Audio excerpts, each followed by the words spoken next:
Hey guys, this is Alex from Wilkinson Audio. We're doing another mix through here. We're going to do something a little bit different. This is, we're going to use this song by the 3MDs. It's called Jazz Upbringing. I'll just give you a sample of what that sounds like first of all as we start here.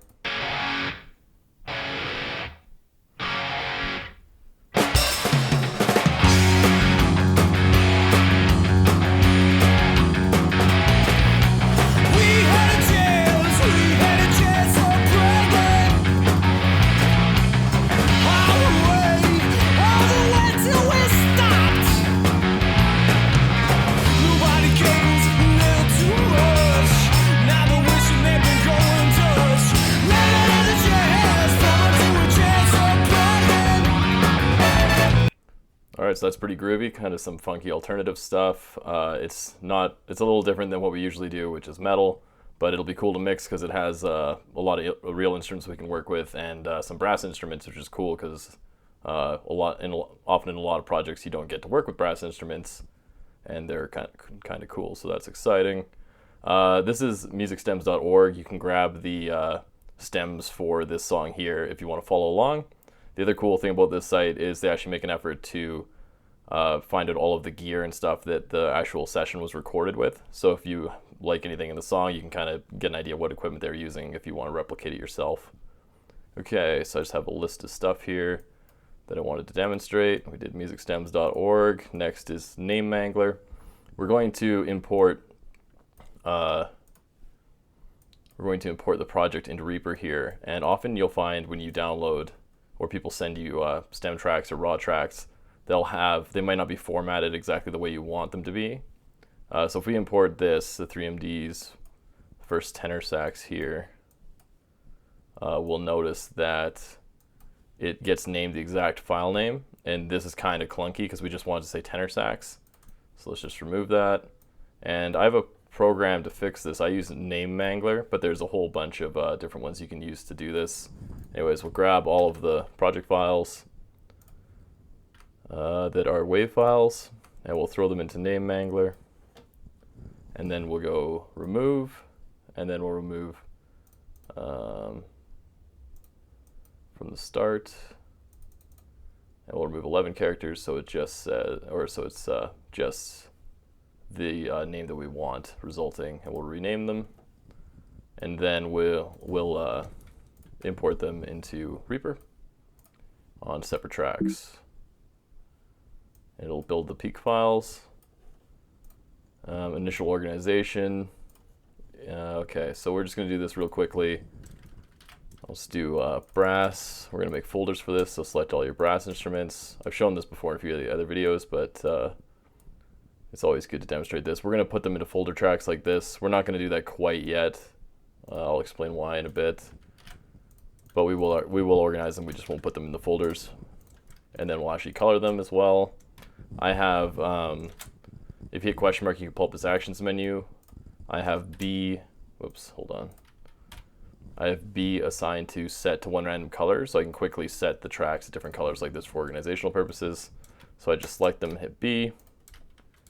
Let's put this in here.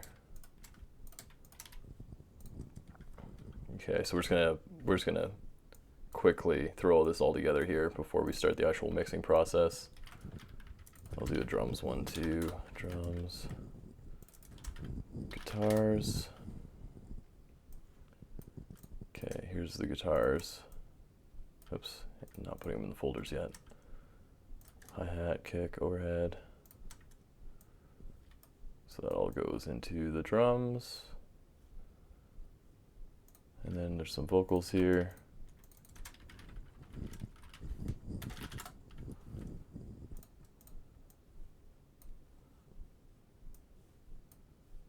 Hopefully that's somewhat organized and I didn't miss anything.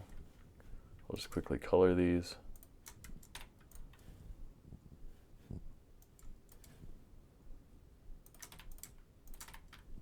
Okay, cool. So that's somewhat organized. I'll probably redo this one to another random color so it's not so similar to the brass instruments. Okay, cool. And now we're going to set the initial gain staging of all of the levels of all of these tracks we've just imported here. And I don't know if you've heard of the new measurement LUFS, or I don't know if they're pronounced LUFS or just LUFS, but they're a new loudness measurement that's kind of similar to RMS, where it gives you an average volume level reading, but it's a lot more advanced and it does a much better job.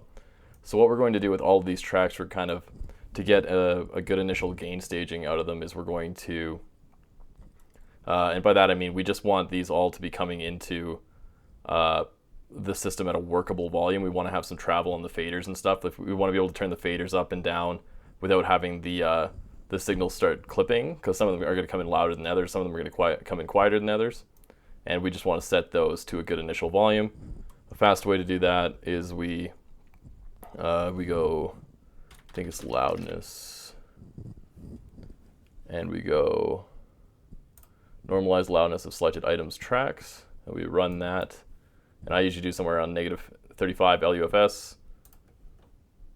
I'm pretty sure no one actually calls it like LUFS. I'm pretty sure it's just always LUFS, but I'm going to start calling it LUFS, so I'm going to make that a thing. Set it to -35 LUFS, and you'll see that all these are around a similar kind of, like you can tell by the signal and the way it looks here, that they're all around the same volume now, which is good. Makes it easier to work with. They'll all be coming into our analog emulation plugins kind of at a reasonable volume level, which helps a lot. And so that sets our gain staging to make it easy to work with off the bat. It also shouldn't override our master fader off the bat if we've set all of the tracks to be a little bit quieter. It depends how many tracks you have, but it'll be at kind of a much more reasonable volume than it otherwise would have been.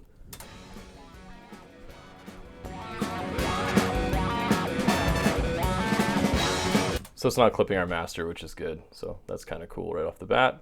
The next thing we're going to do is we're going to set up our initial effects on all of our tracks. Hang on one second, I'm just going to go to my list to make sure that... Okay, perfect. Yeah, we're going to go to our default effects chains here. And to do that, I have to remember how to do that. Pretty sure it's this guy. Open, close resources window. Okay, now we just go effects chain, we add a slot, we double click path, and then this is the default effects chain that I want. You can watch my tutorial on setting up your DAW to be kind of like an analog mix desk.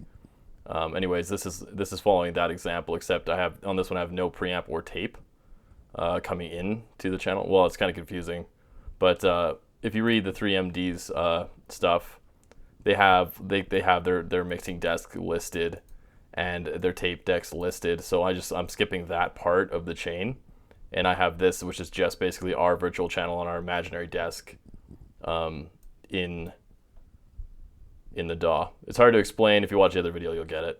All right, so we're going to double click that to emulate our analog desk here, and then we are going to you'll notice this double click says paste to selected tracks. We're going to select all of our tracks. Well, we're going to select all of our tracks that aren't buses anyway. So we're going to deselect the buses, or the tracks that will be buses, and then we're just going to double click this, and it'll paste to all of the tracks. I'm not sure why I had it double on this one, but there we go. And we should have the same effect on every track. That's just a quick way of doing that. And now we're going to add another slot, and we're going to do our mix buses right there. And then I accidentally applied it to this channel again. I guess you have to be careful of which ones you have selected when you're doing that. But anyways, I'm going to select our bus tracks here, and then we will double click this to paste this to all of our bus channels. The reason I didn't actually do the folder tracks correctly yet, like I'm doing now, is because I found that if you double click to paste it to this selected track, it pastes it to all of the sub tracks as well, so it'll be pasted to everything underneath it, which is not really what we want. So that's why I kept these just a regular track for now. And now that you have everything set up, you can just group them properly. And this is the last one. All right, cool. So this is pretty much, you'll have to do all your panning and stuff like that as well. For example, overhead left, overhead right, and all the guitars will have to be panned appropriately. But that's pretty basic stuff that I'm sure you know how to do. And that's it for the setup of this project, and we'll move on to mixing it. So cool, see you in the next video.